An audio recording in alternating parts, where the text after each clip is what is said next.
Les invito a buscar el libro de Juan, capítulo 7, del verso 37 al verso 39. Dice la escritura, dice: en el último y gran día de la fiesta, Jesús se puso en pie y alzó la voz diciendo: si alguno tiene sed, venga a mí y beba. El que cree en mí, como dice la escritura, de su interior correrán ríos de agua viva. Esto dijo del Espíritu que habría de recibir los que creyesen en él, pues aún no había venido el Espíritu Santo, porque Jesús no había sido glorificado. Amén. Pueden tomar sus lugares y vamos a meditar en su palabra. Y yo espero, hermanos, que su palabra nos ayude, hermano, a poner nuestra confianza en él y a hacer de él nuestra satisfacción, hermano, de hacer de él nuestro suplidor en lo que nos haga falta. Amén. Bueno, estas palabras o esta porción es conocida.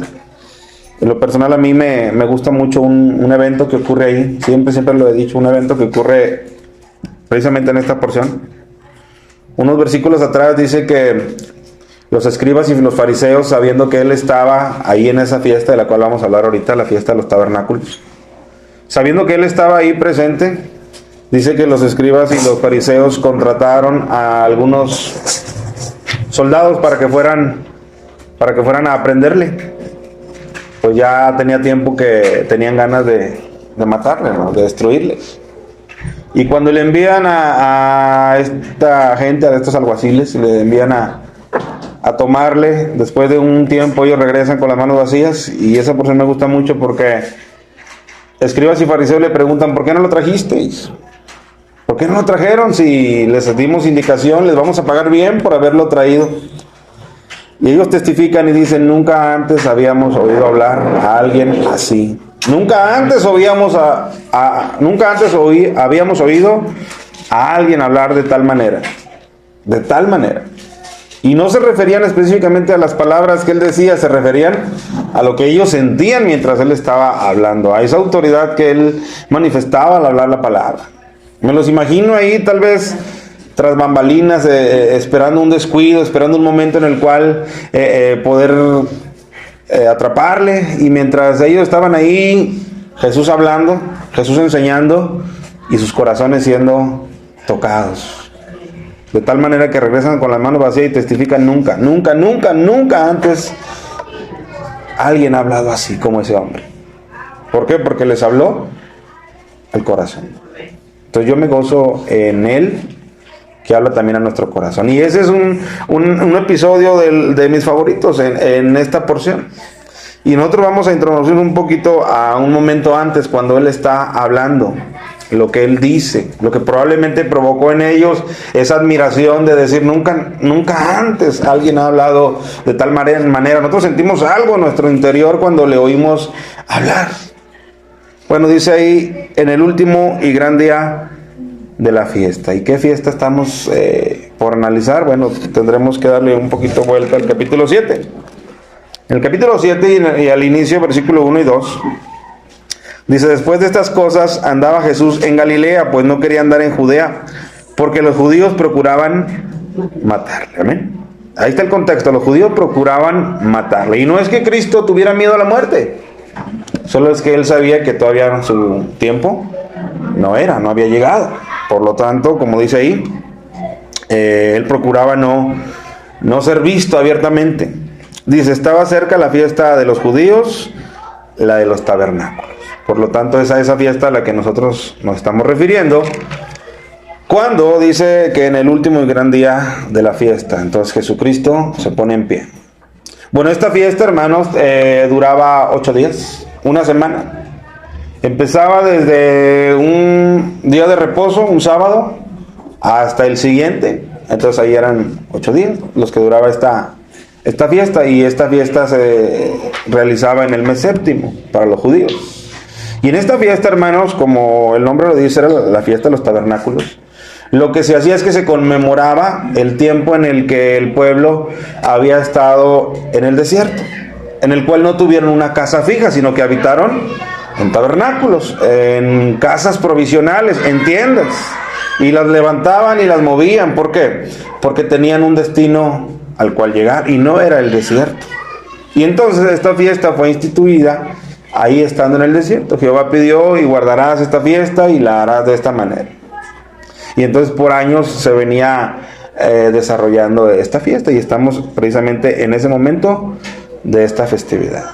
Y es interesante, no es mi intención hablar tanto de esta fiesta, pero es interesante al menos verla por encima, la fiesta de los tabernáculos, donde se habitó en tiendas en el camino, dando a entender con esto que ese no era su lugar final de morada.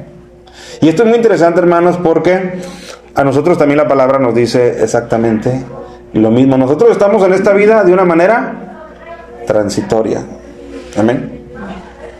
Pedro dice en su primera carta, dice: os ruego, hermanos, como a extranjeros y a peregrinos, que os abstengáis de los deseos que batallan contra la carne. Pero él su llamamiento lo hace, dice: os ruego como a extranjeros y como a peregrinos. Sepan ustedes que somos peregrinos. Hay un canto que dice así: soy peregrino aquí, amén, en este mundo, no tengo hogar, porque nosotros solamente estamos, hermanos, de paso. Tenemos un lugar final que nos ha sido preparado y al cual llegaremos. Por lo tanto, nuestro trayecto en este mundo y en esta tierra, los años que el Señor nos preste, son un peregrinar. Amén. Más o menos esto era el contexto de esta festividad. Pablo también, cuando le escribe a los Filipenses capítulo 4, Pablo dice: más nuestra ciudadanía está en los cielos, de donde también esperamos al Salvador, a Jesús. Y él hace mención también de esta misma idea: nuestra ciudadanía está en los cielos. ¿Y sabe qué, mi amado hermano? Nada de lo que nosotros podamos encontrar y poseer en este peregrinar, por más apetitoso, por más grande, por más extraordinario que parezca, nada puede compararse con aquel lugar donde un día estaremos en la presencia de nuestro Dios. Pablo también decía: porque tengo por cierto que las aflicciones del tiempo presente en nada pueden compararse con la gloria que nosotros ha de manifestarse. Amén, hermanos. Entonces, esta festividad tenía ese propósito: conmemorar y recordar el tiempo en el que el pueblo estuvo andando en el desierto. Tú lo sabes muy bien, 40 años estuvieron en el desierto, no teniendo un lugar fijo, porque ese no era su lugar. Ellos tenían una tierra prometida, en la cual Dios había dicho: fluye leche y miel. Es una tierra de abundancia, es una tierra donde yo los quiero llevar. Entonces, nada más como contexto, esa fiesta, hermanos, apuntaba precisamente a esto mismo que estamos diciendo. Somos peregrinos, vamos de paso y tenemos un lugar especial reservado en los cielos, como también dice Pedro. Amén. Y esta fiesta tenía, como ya te digo, una duración de 8 días. Y luego, si nosotros leemos al principio de ese capítulo 7, donde leímos ahorita, dice que en el capítulo 7 y versículo 10 dice: pero después que sus hermanos habían subido, entonces él también subió a la fiesta, no abiertamente, sino como en secreto. Sus hermanos le habían empezado a decir: ¿no vas a subir a la fiesta? Tienes que ir, porque cualquiera que procura darse a conocer, cualquiera que quiere ser famoso, no lo hace encubiertamente. Pero la diferencia es que Cristo no vino a ser famoso. Amén. Él no quería venir a acaparar reflectores. Él le dice: vayan, vayan. Y dice que cuando ellos subieron, entonces él también subió a esa fiesta. No abiertamente, un poco en silencio, pero ahí él está en esa fiesta. Si nosotros avanzamos unos versículos más adelante, dice, antes de llegar al último día de la fiesta, dice que a la mitad de la fiesta Jesús empezó a enseñar. El versículo 14, más a la mitad de la fiesta Jesús subió al templo y enseñaba. Ya la fiesta estaba transcurriendo. Nosotros necesitaríamos ir hasta Levítico para conocer un poquito más de la fiesta. Había muchos sacrificios, hermano. Por lo tanto, había comida, había que comer, que beber, había regocijo. Y al siguiente día igual, y al siguiente día igual, y así durante todo el trayecto de la fiesta. Y luego entonces siguen pasando los días y llegamos entonces al versículo 37, donde dice, en el último y gran día de la fiesta. Era la cumbre, el último de los días, porque se cerraba esa festividad.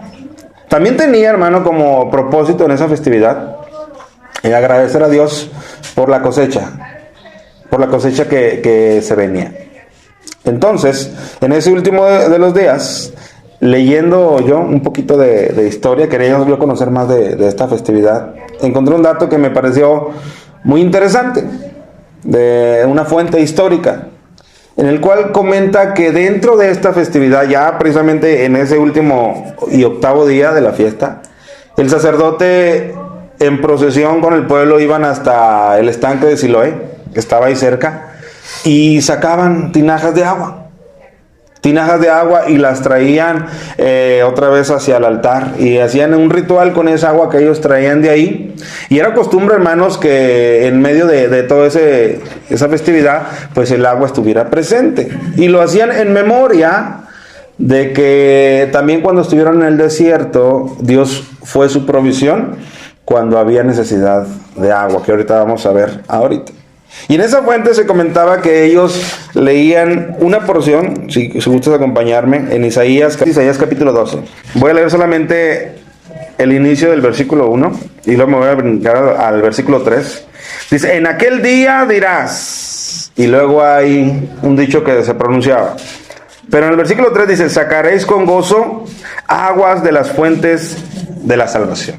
Y entonces cuando ellos hacían esta procesión para esa festividad y sacaban agua del estanque de Siloé y venían otra vez al templo, puesto que era el gran día de la fiesta donde cerraban, ellos mencionaban, aludían a este texto y mencionaban, sacaréis con gozo aguas de las fuentes de la salvación. Muy probablemente, tal vez no entendían perfectamente lo que estaban mencionando, pero lo hacían a manera de mención en cuanto a este texto.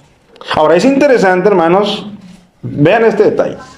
En ese capítulo 12 y versículo 1, como dije, solamente mencioné el inicio, dice, en aquel día dirás. Bueno, ¿a qué se refiere cuando dice en aquel día y luego venía esta parte, sacaréis con gozo aguas de las fuentes de la salvación? En aquel día hace referencia a todo el capítulo 11. Porque si tú vas al capítulo 11 de ese mismo Isaías, fíjate lo que dice versículo 1. Saldrá una vara del tronco de Isaí y un vástago retoñará de sus raíces y reposará sobre él el espíritu de Jehová, espíritu de sabiduría y de inteligencia, espíritu de consejo y de poder, espíritu de conocimiento y de temor de Jehová, y le hará entender diligentemente en el temor de Jehová. ¿Qué estaba haciendo Isaías capítulo 11? Estaba anunciando hacia más adelante al Mesías venidero. Y da las características. Y luego, si tú sigues leyendo el capítulo 11, por ejemplo, el versículo 6, morará el lobo con el cordero y el leopardo con el cabrito se acostará, el becerro y el león y la bestia doméstica andarán juntos y un niño los pastoreará. Y sigue hablando, hermano, de porciones mesiánicas. Cuando apareciera el Señor Jesucristo. Y tú lees todo el capítulo 11 y sigue diciendo, y en aquel tiempo, y en aquel día... Y se refiere a eso. Y en el capítulo 12 es como todavía una extensión del capítulo 11, porque comienza diciendo en aquel día, todavía refiriéndose al anuncio profético de cuando estuviera el Mesías. Y ellos sin saber, tal vez en ese ritual, o tal vez sabiéndolo, con conciencia de cuando el Mesías llegara, aunque a su Mesías no lo reconocían, dentro de esa festividad de los tabernáculos, ellos mencionaban esta frase, y sacaréis con gozo aguas de la fuente de salvación. Y sacaban agua del Siloé y lo traían ritualmente al templo y se regocijaban. Ese es un poquito de contexto que nos ayuda a entender de mejor manera la porción de lo que estamos leyendo. Volvamos nuevamente a Juan. En el último y gran día de la fiesta, una vez que tenemos una idea de este ritualismo que se hacía en ese último y gran día de la fiesta, dice, Jesús se puso en pie y alzó la voz diciendo, si alguno tiene sed, venga a mí y beba. Es un gran ofrecimiento, hermanos, el que está haciendo Dios en la persona de Jesús. Cualquiera que tenga sed, venga a mí y beba. Es un gran ofrecimiento, hermanos. Es más, es el gran ofrecimiento de Dios al ser humano. Hay una forma de poder saciar tu sed. Entiéndase, tu necesidad. Amén. Hay una excelente manera, y es venir a Cristo y beber de Él. Fíjate cómo lo dice.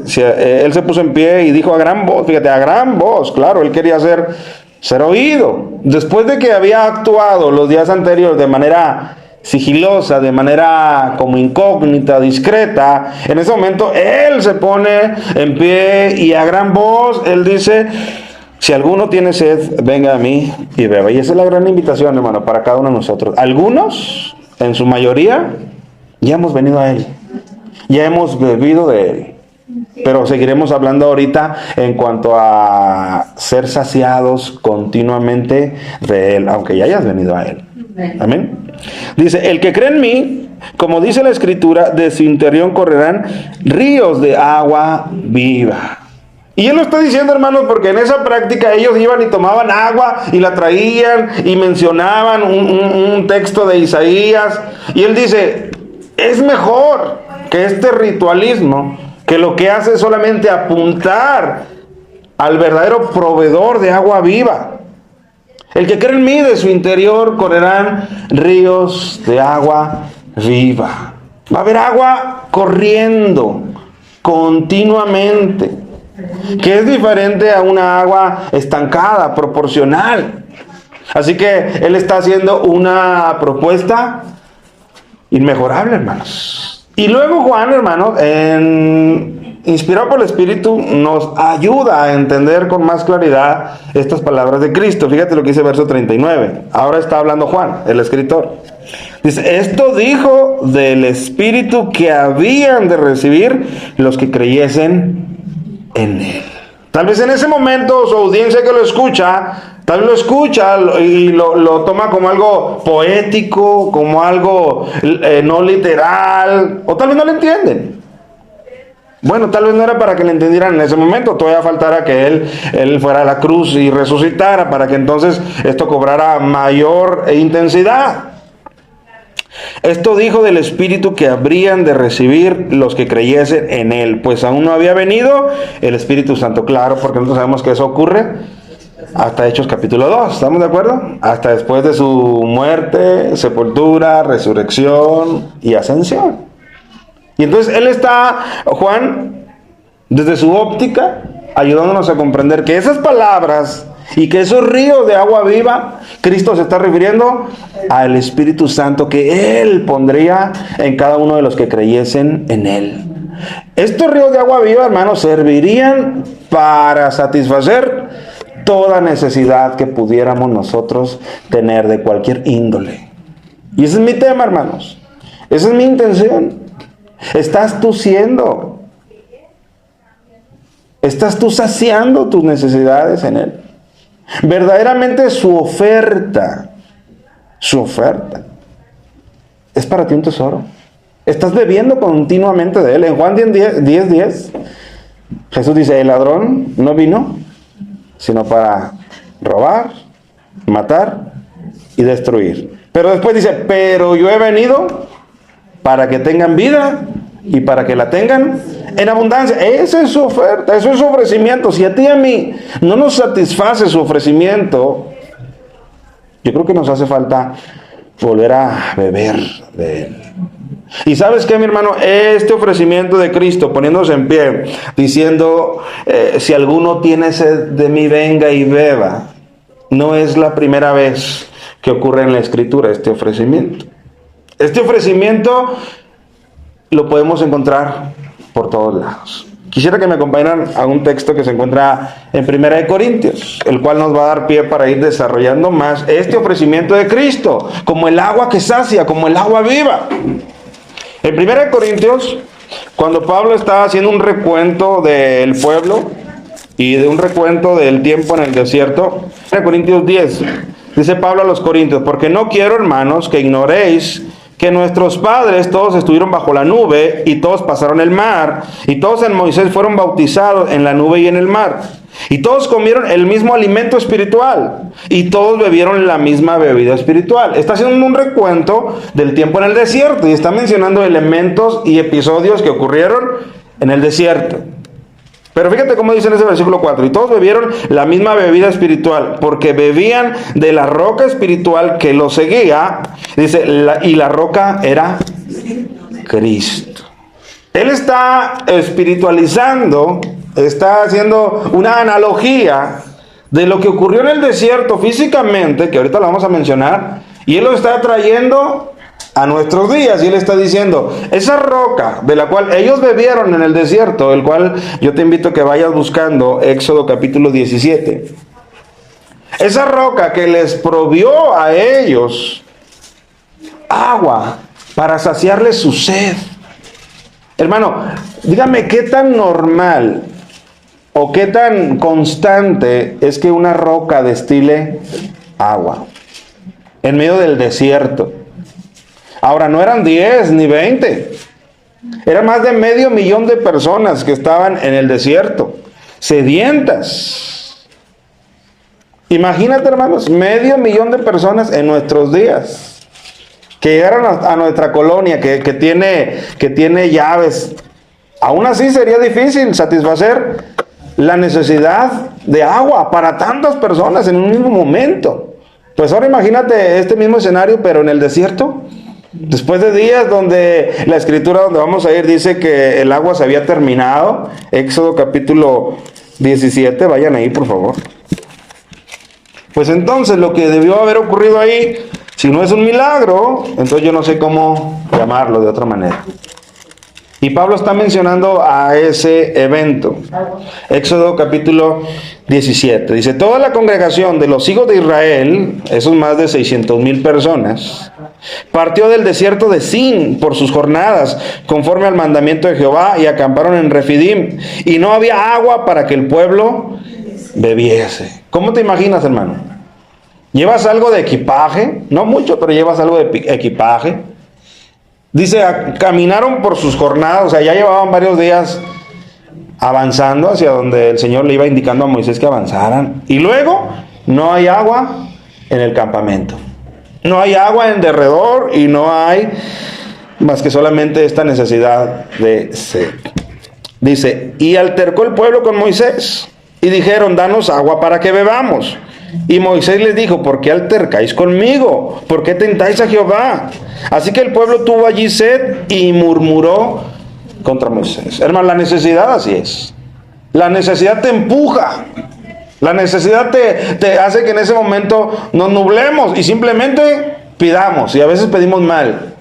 A veces lo hacemos con una murmuración de por medio, con una incomodidad, con una queja, con una insatisfacción, con una exigencia, con una duda. ¿Quién los trae por el desierto, hermano? Yo sé que Moisés los está liderando, pero en realidad, ¿quién los trae por el desierto? Dios. Es Jehová que los ha sacado de tierra de esclavitud para llevarlos a una tierra mejor. Por lo tanto, Él es el que está empeñado en llevarlos y Él será su provisión. Pero, hermano, sin duda alguna, al igual que como somos nosotros, cuando llega la necesidad, llega la queja, y llega la insatisfacción, y llega el reclamo, y llega a veces la murmuración. ¿O no, mis hermanos? Así es nuestro corazón. Y esto ocurrió también con ellos. Y luego, dice el versículo 3, así que el pueblo tuvo allí sed y murmuró contra Moisés y dijo, ¿por qué nos hiciste subir de Egipto para matarnos de sed a nosotros, a nuestros hijos y a nuestros ganados? Entonces clamó Moisés a Jehová diciendo, ¿qué haré con este pueblo? De aquí a un poco me apedrearán. Entonces cuando esto ocurre, clama Moisés y le dice al Señor, ¿qué haré? Porque de aquí a poco ellos me apedrearán. Y Jehová dijo a Moisés, pasa delante del pueblo y toma consigo de los ancianos de Israel y toma también en tu mano tu vara con que golpeaste el río y observa. Amén. Y ve. Y fíjate lo que yo puedo hacer, lo que yo voy a hacer. Ahí tienes en tu mano una vara con la cual ya lo utilizaste. Golpeaste el mar, ¿te acuerdas? Y el mar se abrió. Entonces tú haz lo que yo te digo y observa lo que yo voy a hacer. Dice, he aquí que yo estaré delante de ti, allí sobre la peña de Horeb. Subraya esto que dice, y golpearás la peña y saldrán de ella aguas y beberá el pueblo. Y Moisés lo hizo así en presencia de los ancianos de Israel. ¿Y qué ocurrió, hermanos? la peña, yo no sé de dónde tenía guardada tanta agua, empezó a destilar de tal manera que toda la congregación que tenía días caminando sació sus necesidades de agua, de una roca, hermano, de una peña. ¿Alguien quisiera hacer el intento, hermano, de ir por una piedra allá afuera y darme un vaso de agua de esa piedra? Yo creo que sería algo extremadamente complejo, al punto de imposible. Pero sin embargo, en esta peña estamos viendo el milagro de Dios trabajando. Porque Él dijo, yo estaré sobre la peña. Así que no era la peña. La peña era solamente el instrumento que estaba utilizando Dios para a través de ella darles agua. Y Pablo dice en Corintios que ellos bebieron de la roca que los seguía. Y esa roca era Cristo. Por lo tanto, aún en el desierto, Cristo estaba satisfaciendo las necesidades de toda una congregación sedienta. Por eso yo digo, no es la primera vez en la que Cristo se ofrece como el proveedor de tus necesidades, el sustentador de tus insatisfacciones, el que calma tu sed. Amén, hermanos. Pero hay un detalle bien interesante. Si tú caminas hasta Números, capítulo 20, me gustaría que fueras. El encabezado de estos versículos vuelve a decir agua de la roca. Números, capítulo 20. Siguen avanzando en el desierto, siguen pasando quizás ya algunos años. Y vean este detalle. Números capítulo 20, versículo 1. Llegaron los hijos de Israel, toda la congregación, al desierto de Sin, en el mes primero. Y acampó el pueblo en Cades. Y allí murió María, y allí fue sepultada. Tengan en mente este detalle. Dice, y porque no había agua para la congregación, se juntaron contra Moisés y Aarón. Y habló el pueblo contra Moisés diciendo, ojalá hubiéramos muerto cuando perecieron nuestros hermanos delante de Jehová. Dígame usted, mi amado hermano, ¿qué tan cuerda es esta afirmación que ellos están haciendo? Claro, ellos la sienten en su boca, porque tienen sed.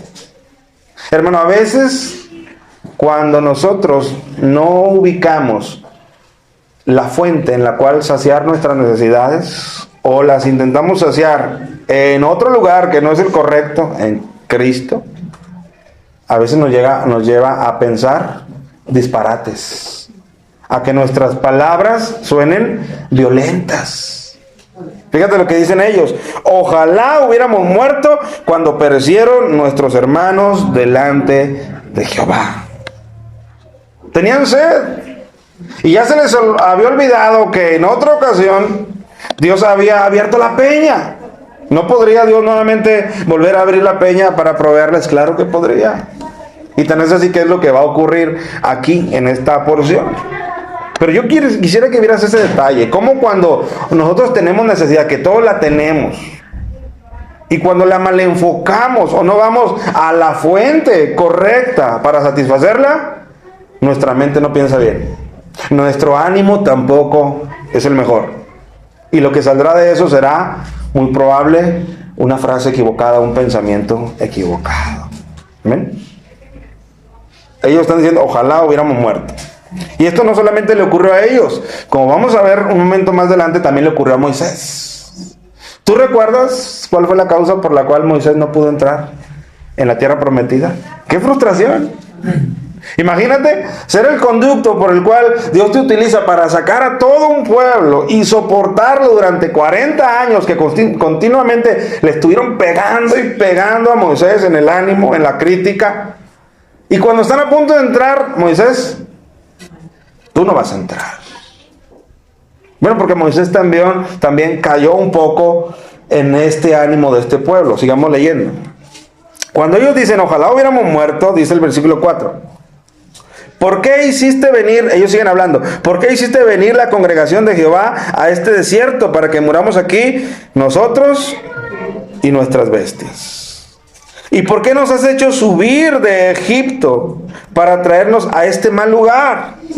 No es lugar de sementera, de higueras, de viñas ni de granadas, ni aún de agua para beber. Todo está mal aquí. Vuelvo a repetir, cuando no nos saciamos en la fuente correcta, Esta es la óptica que tenemos de todas las cosas.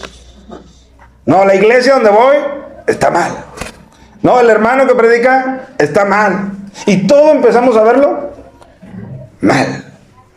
Y nos olvidamos, ¿quién era quien lo seguía trayendo en el desierto, hermanos? Era Jehová el que lo seguía trayendo en el desierto, porque tenía sus propósitos claros de meterle a una tierra dispuesta por él mismo.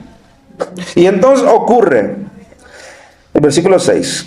Y se fueron Moisés y Aarón de delante de la congregación a la puerta del tabernáculo de reunión y se postraron sobre sus rostros.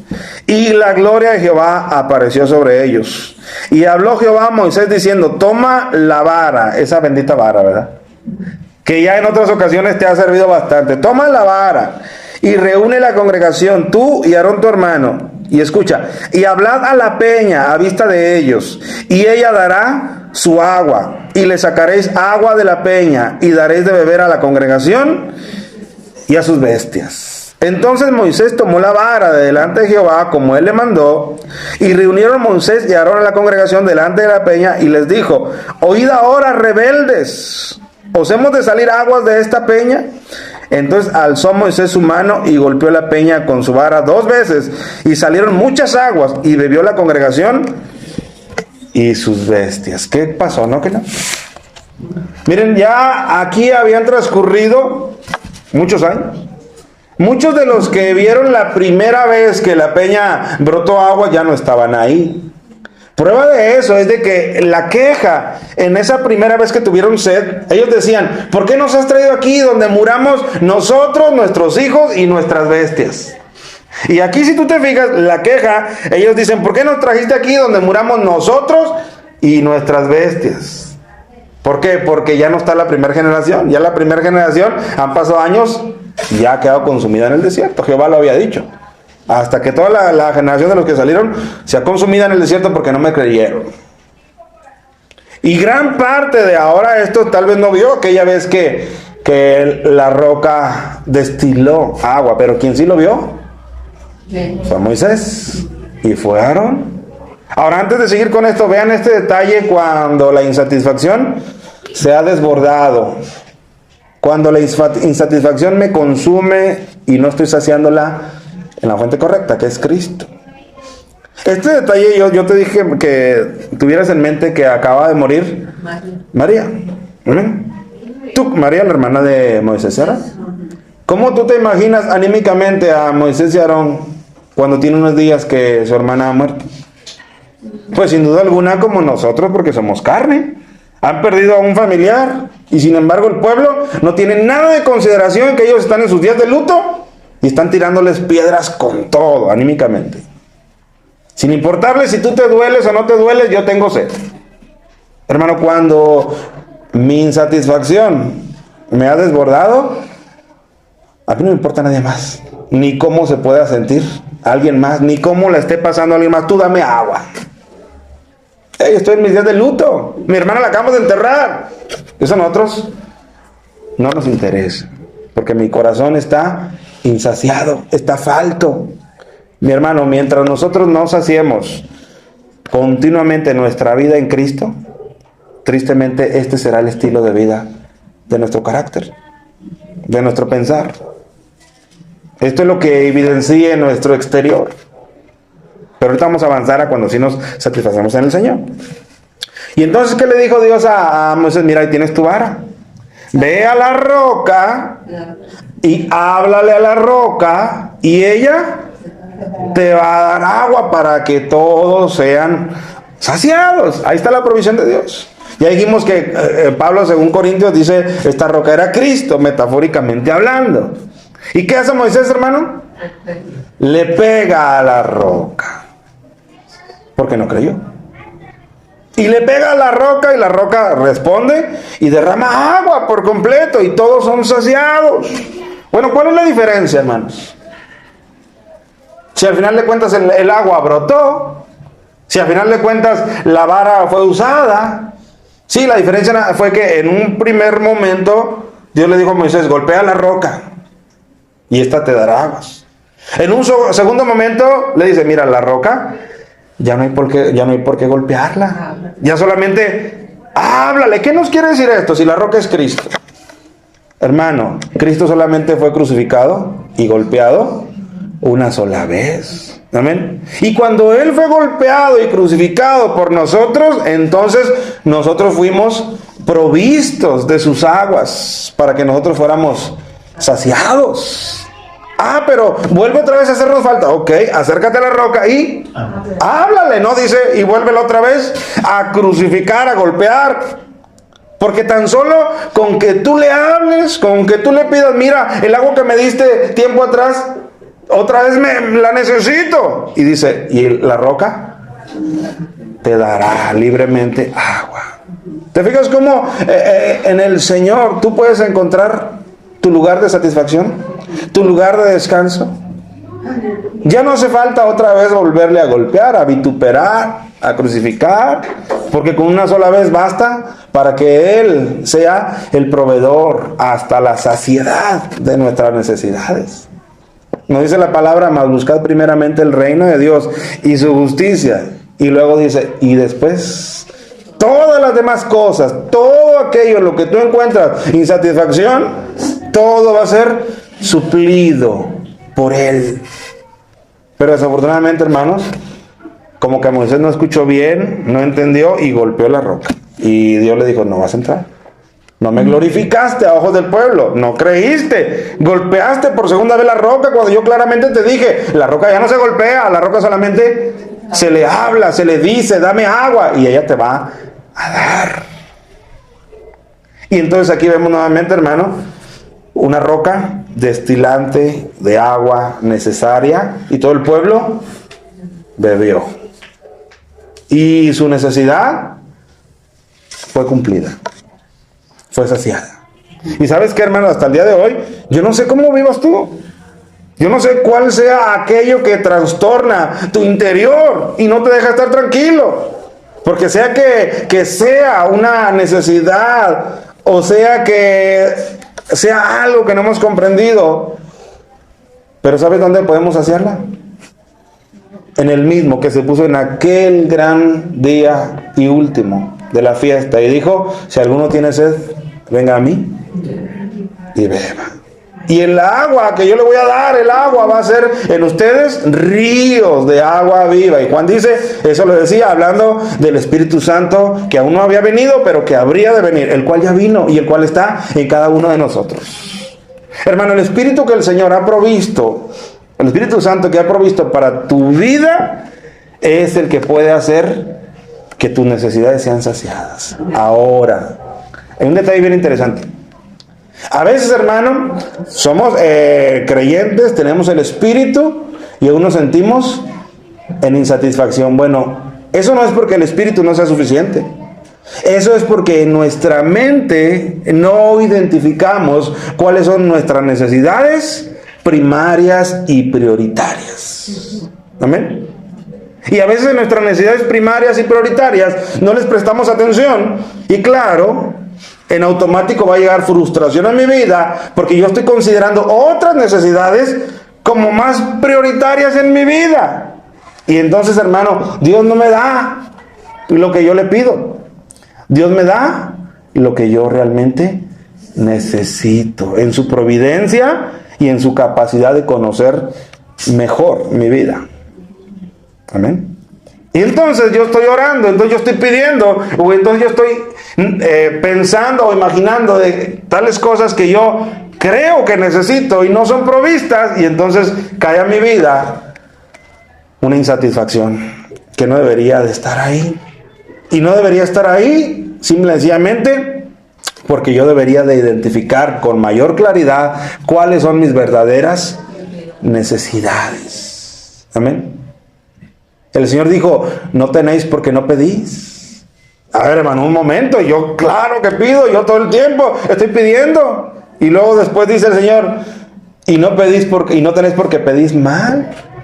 Muchas de las veces, hermano, pedimos para nuestro propósito, para nuestro modelo de vida que hemos hecho. Y muchas de las veces, tal vez ese no es el modelo de vida que Dios tiene presupuestado para nosotros. En el momento en que yo me alinee con los propósitos de Dios en mi vida y lo externe a Él en oración, en ese momento no va a haber ningún obstáculo para que Dios derrame lo que yo necesito y lo que Él sabe que es beneficioso para mi vida. Pero a veces hay un desajuste en mis peticiones. Y desafortunadamente cuando hay un desajuste en mis peticiones y estas no son contestadas a la manera en que yo quisiera que fueran contestadas, pues entonces empieza a surgir en mí una insatisfacción. Hermano, es completamente contrario decir que estoy en Cristo y soy un cristiano insatisfecho. Eso es algo contrario, no puede ocurrir. Algo debe estar desajustado, porque como ya hemos visto, Cristo es, hermano, el motor, el motivo, la fuente correcta para saciar mi vida. Él lo dijo. Vamos a otro ejemplo que se encuentra en Juan también. Y este ejemplo yo sé que tú lo has leído, lo conoces. En el capítulo 4, cuando pues el Señor entendió que los fariseos habían oído decir, Jesús hace y bautiza más discípulos que Juan, aunque Jesús no bautizaba, sino solo sus discípulos, salió de Judea y se fue otra vez a Galilea y le era necesario pasar por Samaria. Le era necesario pasar por Samaria. Para ir de Judea a Galilea, en medio estaba Samaria. Pero los judíos, como tú tienes que recordar, que no tenían tratos con los samaritanos, lo que hacían es que bordeaban con tal de sacar la vuelta a Samaria. Por lo tanto, este texto donde dice que le era necesario, pues se refiere a algo más. Porque si Cristo hubiera actuado como los demás judíos, simplemente le sacaba la vuelta al territorio samaritano. Pero dice, le era necesario. ¿Por qué? Porque tú tienes que recordar, Él dice, mi comida y mi bebida es que yo haga la voluntad de mi Padre. Por lo tanto, le era necesario porque ahí tenía Él un encuentro con alguien que le era necesario visitar. Por eso dice, y le era necesario pasar por Samaria. Vino pues a una ciudad de Samaria llamada Sicar, junto a la heredad de Jacob, que Jacob dio a su hijo José. Y estaba allí el pozo de Jacob. Entonces Jesús, cansado del camino, se sentó así junto al pozo. Era como la hora sexta, más o menos como mediodía, a las 12 del día. Y vino una mujer de Samaria a sacar agua, y Jesús le dijo, dame de beber. Pues sus discípulos habían ido a la ciudad a comprar de comer. Ve el escenario. Están en esa ciudad hay un pozo, es como mediodía, el calor está en su punto máximo, los discípulos se han separado de él para ir a otro lugar a buscar qué comer. Jesús está junto a un pozo, no por casualidad, porque él sabe que hasta ese pozo hay una mujer que va a ir a sacar agua. Y luego dice, cuando la ve le dice, dame de beber. Dice, la mujer samaritana le dijo, ¿cómo tú siendo judío me pides a mí de beber que soy mujer samaritana? Porque judíos y samaritanos no se tratan entre sí. Por alguna característica distintiva, ella reconoció que él era judío. Quizás su vestimenta, quizás su pronunciación. Ella distinguió que él era judío y le dice, ¿cómo tú me pides a mí un favor? Si a final de cuentas, entre ustedes y entre nosotros, no hay trato. Una actitud un poco hostil de parte de ella, sin darse cuenta que a la postre ella necesitaría de él. ¿Amén, hermanos? Y están en esa conversación. Cristo le dice, versículo 10, si conocieras el don de Dios y quién es el que te dice, dame de beber, tú le pedirías y él te daría, ¿qué cosa, hermano? Agua viva. Hermano, esa petición de Cristo hacia la mujer fue solamente encaminada a llamar su atención. Dame de beber. Y le dice, mujer, tú no sabes con quién estás hablando. Si tú conocieras el don de Dios, si tú conocieras lo que Dios quiere hacer, si tú conocieras que hoy es tu día y que a mí me era necesario venir aquí porque tengo un encuentro contigo, tú me pedirías a mí agua y yo te daría agua. Y fíjate cómo le dice, agua viva. Y esta mujer queda en Watts, agua viva. ¿Qué marca es esa? No la conozco. ¿Dónde la tienes? Porque ella empieza a decirle eso, Señor, el pozo es profundo. Fíjate, versículo 11, la mujer le dijo, Señor, no tienes con qué sacarla y el pozo es hondo. ¿De dónde pues tienes tú el agua viva? Ah, ya cautivó su atención, porque ella le está preguntando sobre esa agua viva, no lo ignoró. ¿Qué es esa agua viva que tú que tú mencionas y de dónde la sacas, porque en este pozo es hondo y yo no te veo que tú tengas con qué sacarla. Y sigue la plática. Versículo 13, voy a brincarme lo que la mujer le dice. Respondió Jesús y le dijo: cualquiera que bebiere de esta agua volverá a tener sed, mas el que bebiere del agua que yo le daré no tendrá sed jamás. Entonces, hermano, ¿tiene capacidad el agua que Cristo ofrece? ¿Es agua que sacia? ¿Es agua momentánea? ¿Es agua que se termina? Según lo que Cristo está diciendo, el agua que Él ofrece es una agua que constantemente te sacia. Por eso decía yo hace un momento, es una contrariedad decir soy creyente y tengo el Espíritu Santo y vivir una vida en insatisfacción. Tampoco estoy condenando si es que alguno de este lugar estuviera en esa condición. No estoy condenando, ni estoy diciendo estás perdido, o estoy diciendo no, tú no eres de Cristo. No, estoy diciendo estás tal vez mal enfocado. No has permitido que esa agua realmente haga lo que tiene como propósito hacer en tu vida, saciarte en todo tu ser. Quizás porque haya un mal entendimiento de tus necesidades esenciales y básicas. Y quieres llenar lo que tal vez, si primero llenas esta otra área de tu vida, lo demás en automático será llenado. Porque Cristo así lo dijo. Y entonces Él le dice: cualquiera que bebiere de esta agua, la que tú me estás mencionando, la del pozo, volverá a tener sed. Mas el que bebiere del agua que yo le daré, no tendrá sed jamás, sino que el agua que yo le daré será en él, fíjate, en él una fuente de agua que salte para vida eterna. Es un texto para enmarcar.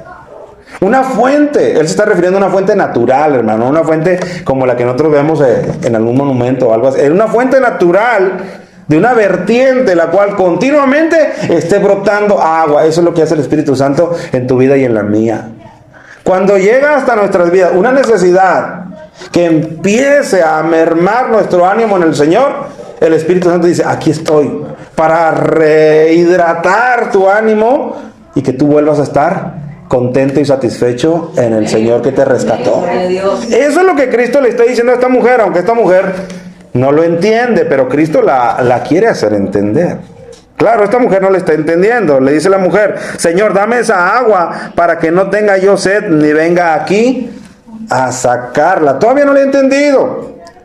Ella está pensando en lo exterior. Señor, yo tengo que venir hasta este lugar y sacarla. Dime dónde está esa agua.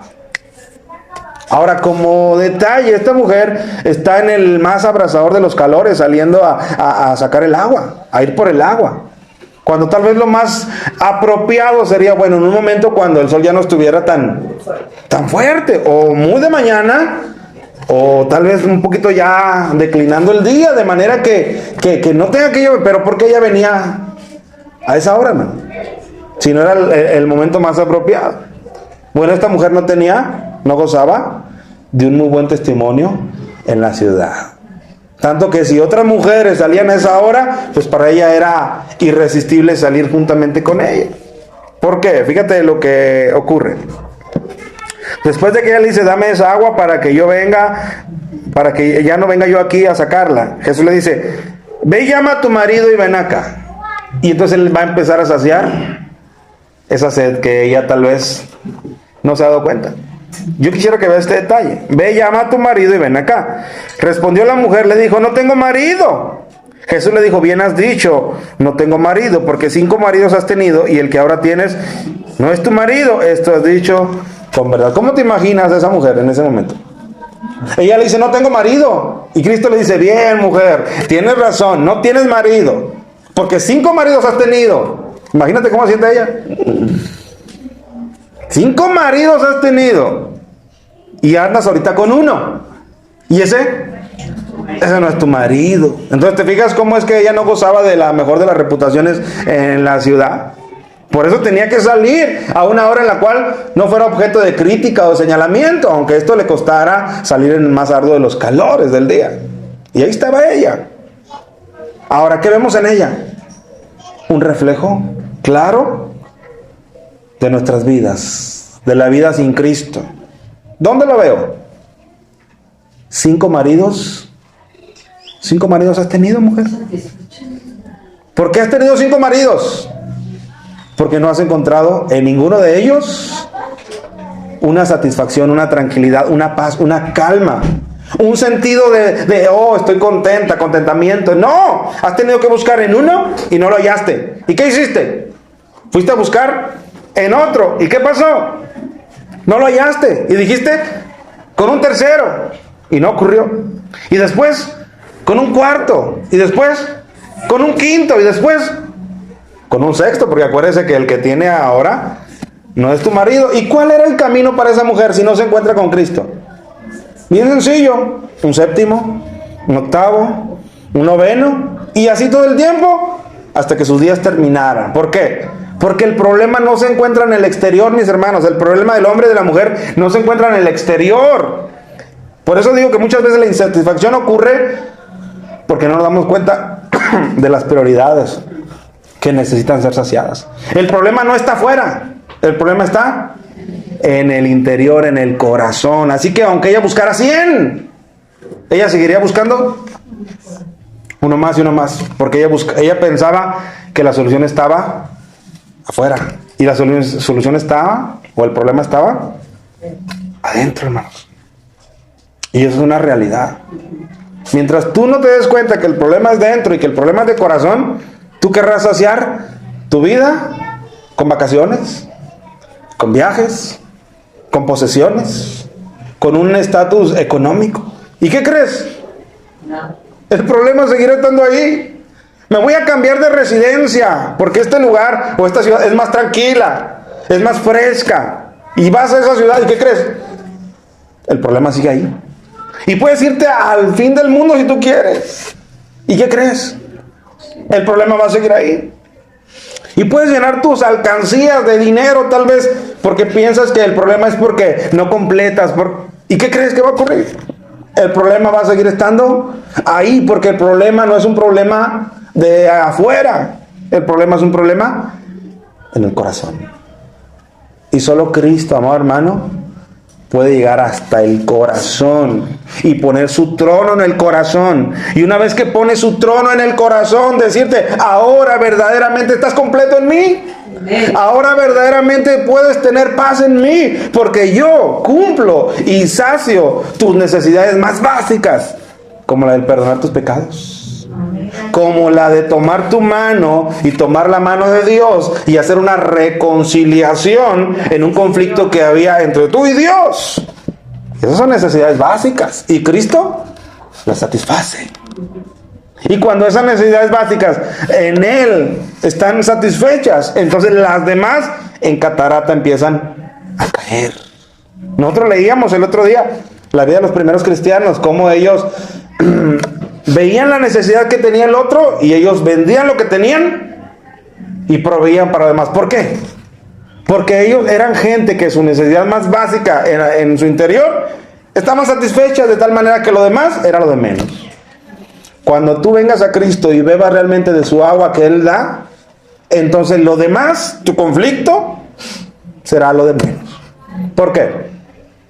Porque la salvación que Él ofrece y que trae a tu vida, nunca más nadie te la puede quitar. Nunca más nadie te la puede arrebatar. Y esa trae a ti y a tu vida una seguridad y una convicción de regocijo, de paz y de tranquilidad, porque tus necesidades más básicas han sido cubiertas. Si no es así, mi hermano, ¿por qué crees que el hombre busca en muchos métodos saciar su culpabilidad? Y en nada se sacia, porque solamente en Jesucristo la culpabilidad puede ser quitada de la vida de la persona. Y Cristo está hablando con esta mujer y le dice eso. No, mujer, el problema no está en el primero, ni en el segundo, ni en el tercero, ni en el quinto. El problema está en tu corazón. Tú necesitas beber del agua que yo ofrezco. Y que la bebe, hermanos. Y que por primera vez cuando ella es sorprendida o exhibida delante de Él, ella empieza a beber. Y a mí me gusta mucho de esta porción, mucho este versículo. Cuando ella se retira, dice que ella se aleja y deja ahí el cántaro. O sea, hasta el objeto con el cual ella había salido para saciar su sed física que tenía, ella no le importa y ella lo deja y sale corriendo a la ciudad para testificarles para testificarles lo que, el 28, lo que en ella ha ocurrido. Dice, entonces la mujer dejó su cántaro y fue a la ciudad y dijo a los hombres, y sabe que en ese momento se convirtió en una testigo. Y empezó a decir y hablar de lo que ese hombre había hecho en su interior. Por primera vez ella había encontrado un hombre que con unas palabras le había saciado el corazón. Le había dado paz a su corazón. Porque todos los demás del pueblo la juzgaban por su estilo de vida. Él no la juzgó, él le dijo, mujer, tú tienes un problema de corazón. Y solamente en mí tú puedes saciar el problema que tú tienes en tu corazón. Y tú puedes ver, hermano, a lo largo de la Escritura, del Nuevo Testamento, diferentes ejemplos de personas que buscan la saciedad en fuentes diferentes y que al final de cuentas terminan siendo fuentes equivocadas. ¿Te acuerdas de aquella mujer que tenía flujo de sangre? ¿Qué dice la Escritura de ella? Dice que era una mujer primeramente adinerada, de recursos, y mientras tenía sus recursos, dice que buscó un médico tras otro, tratamiento tras otro, y así se fue. Hasta cuando ya no le quedaba nada, oyó de Jesús y vino a él. Y en Jesús ella encontró la saciedad a su necesidad. Hay un texto en medio de esa historia que dice que mientras ella iba buscando remedio, dice, le iba peor. Hermano, cuando tú bebes el agua incorrecta, esa agua empieza en ti cada vez más a acumular insatisfacción. Porque tú dices, ya le busqué, y no, es una caída más, es una caída más, es una caída más. Y el detalle está en que no venimos al agua correcta. Cristo es el agua correcta. Amén. Cristo le dice a esa mujer, vuelvo a leerlo, si conocieras el don de Dios, ¿y quién es el que te dice, dame de beber? Tú le pedirías y él te daría agua viva.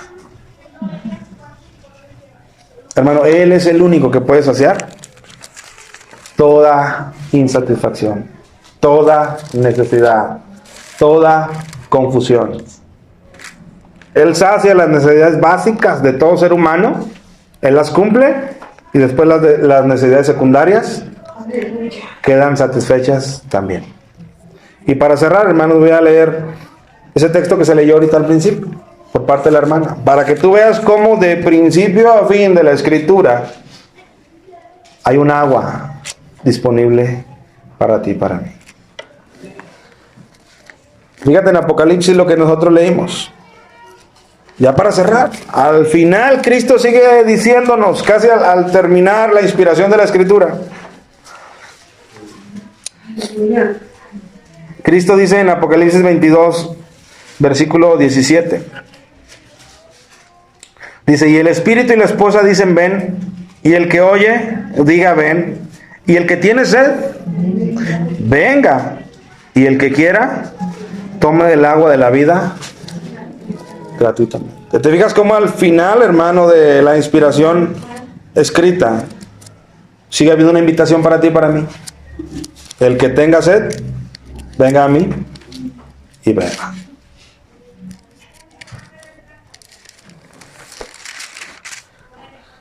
Dice Isaías 55. La esposa viene siendo la iglesia, ¿verdad? La iglesia. Dice Isaías 55, versículo 1. A todos los sedientos, venid a las aguas, y a los que no tienen dinero, venid, comprad y comed. Venid, comprad sin dinero y sin precio vino y leche. ¿Estás sediento? Ven a Cristo. Él puede saciar esa necesidad, sea cual sea, llámese como se llame. Hermano, me da vergüenza porque tengo años en el cristianismo, y cómo me voy a exhibir reconociendo que tengo tal necesidad en mi corazón, como de seguridad, o como de salvación, o como de alegría, o como de contentamiento. Hermano, es mejor venir, porque dice aquí, a todos los sedientos, venid a las aguas. A los que no tienen dinero, venid, comprad y comed. Venid, comprad sin dinero y sin precio vino y leche. En él tú encuentras estos elementos que te sacian, vino y leche. ¿Tienes sed? Pues es porque quieres. porque gratuitamente hay un ofrecimiento de parte de esta agua de vida. Y el último texto dice ahí mismo: ¿por qué gastáis el dinero en lo que no es pan y vuestro trabajo en lo que no sacia? Oídme atentamente y comed del bien, y se deleitará vuestra alma con grosura. A veces así somos nosotros. Gastamos nuestro dinero, y no está hablando específicamente de dinero físico. Gastamos nuestro tiempo, nuestras energías, intentando saciarnos, como dice ahí, en lo que no sacia, en lo que no llena. El enemigo es experto, hermano, en presentarnos estos platillos muy, muy light. Se ven bonitos por fuera, pero no nutren. Así que, hermanos, es una invitación.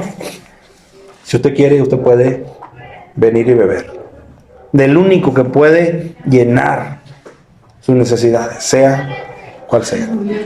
Amén.